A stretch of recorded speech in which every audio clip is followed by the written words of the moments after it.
శ్రీ వెంకటేశ్వరుడికి శనివారం అంటే ఎందుకు ఇష్టం? ఓంకారం ప్రభవించిన రోజు శనివారం. శ్రీనివాసుడిని భక్తి శ్రద్ధలతో పూజించే వాళ్లకు శనీశ్వరుడు పీడించనని మాట ఇచ్చిన రోజు శనివారం.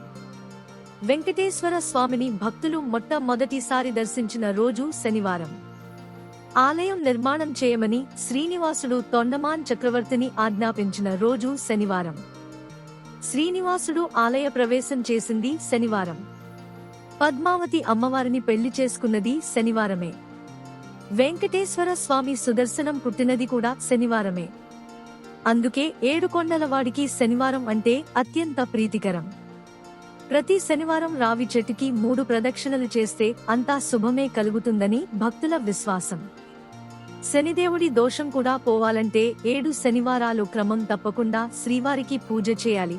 ఆలయానికి వెళ్లి 7 ప్రదక్షిణలు చేసి మొక్కుకుంటే అనుకున్నవి నెరవేరతాయి. మరిన్ని మంచి విషయాలు కోసం మా ఛానల్ సబ్స్క్రైబ్ చేసుకోండి. నమస్కారం. మీ తెలుగు వెలుగు.